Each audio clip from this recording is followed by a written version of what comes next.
Hello friends नमस्कार। तो friends देखंतु भुवनेश्वर रेलवे तरफ एक बहुत बड़ नियुक्ति रोचे। एथिरे 11,000 भी अधिक पोस्ट पाई एक नुआ वैकेंसी नोटिफिकेशन जारी हो सारी। मिनिमम 10th पास बा मैट्रिक पास रोचे। एथिरे बहुत मेल और फीमेल मानक पई पोस्ट रहिबो।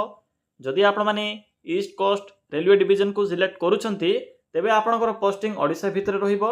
आपण के एथिरे स्टार्टिंग सैलरी 40,000 टंका पर मंथ देखा मिल परमानेंट पोस्ट रहा कौन सी आपणकर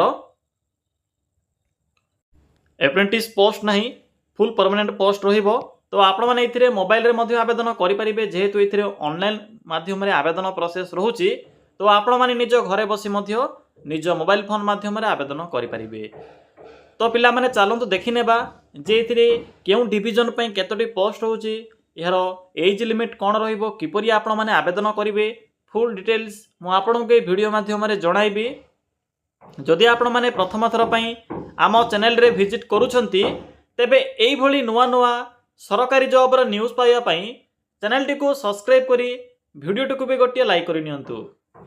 पिला माने देखंतु ए नोटिफिकेशन टी रेलवे रिक्रुटमेंट बोर्ड जहाँकि आरआरबी तरफ ए नोटिफिकेशन टी ऑफिशियल रिलीज हो सारी। अप्लाई डेट अनाउंस हो सारी। आपण मैंने आज ठार पोस्ट आवेदन करेंगे। देखो ये क्यों मैंने आवेदन करेंगे ये ऑल ओवर ओडिशार पिला माने आवेदन करेंगे। आम ओडिशार सबू डिस्ट्रिक्टर पिला माने यही पोस्ट में आवेदन करेंगे। जेहेतु ये बहुत मेल और फीमेल रोचे तो ये उभय पुरुष और महिला प्रार्थी माने भी आवेदन करेंगे। एथिरे जो सैलरी स्ट्रक्चर रोचे आपणकर जो बेसिक पे रोचे 19,900 रु 63,200 पर्यंत पर मंथ रहिबो। एथिरे आपनको स्टार्टिंग रे 40,000 बा 40,000 टंका स्टार्टिंग सैलरी देखिबा को मिलिबो। एथिरे मोट रहउची 11,127 पोस्ट जाकी ऑल ओवर डिवीजन पाई। नेक्स्ट आसिला पोस्ट नेम एथिरे एएलपी पोस्ट पे वैकेंसी रहउची तो आपण माने एथिरे एएलपी पोस्ट आवेदन करि परिबे। पिला माने एथिरे जो 11,127 पोस्ट होउची सेथि मध्य देखि नियंतु जे एथिरे जोन वाइज क्यों जोन रे केतोटी पोस्ट रहिबो। आपण माने चाहिले एथिरे ऑल ओवर जोन रे आवेदन करि परिबे।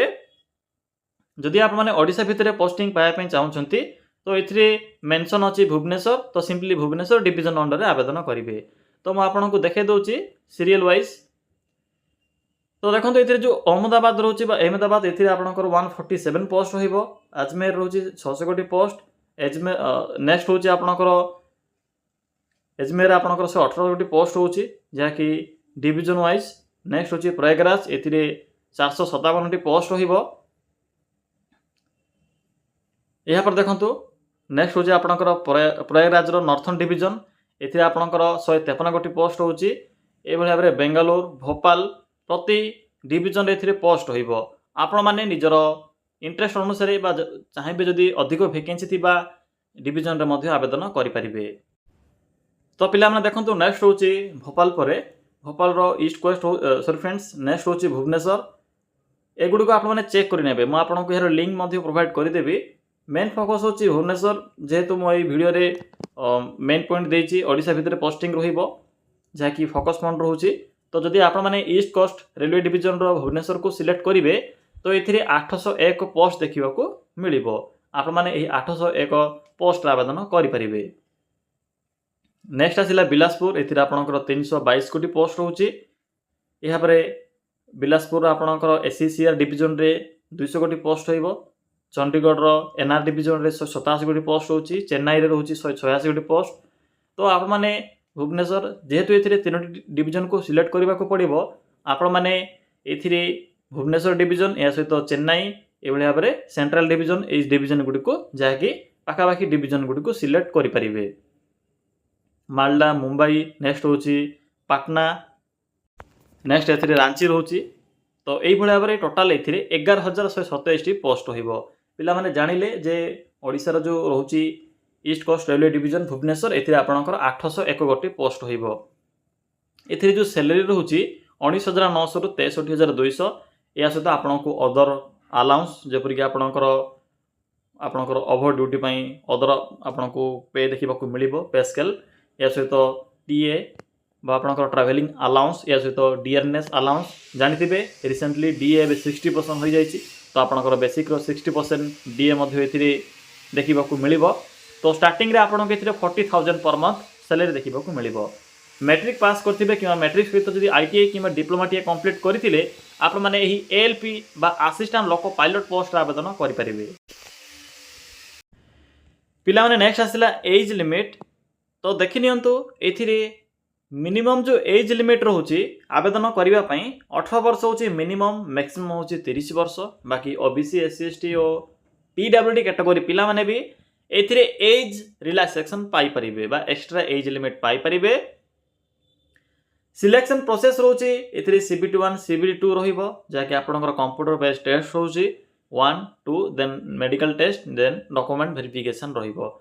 एथिरे जहाँ भी एप्लिकेशन फी रोचे आपण माने जेते बेले सीबीटी 1 अटेंड करिवे जदि आपनकर क्लियर न होची तो आपनकर फी टी रिफंड होई जिवो जानिथिबे आपण माने। नेक्स्ट आसिला इंपोर्टेंट डॉक्यूमेंट। पिला माने डॉक्यूमेंट रे आपनकर qualification certificate, photo, signature, caste certificate, Aadhaar card. तो यही सब डॉक्यूमेंट आवश्यक पड़िबो जाकि माइनर रहउची।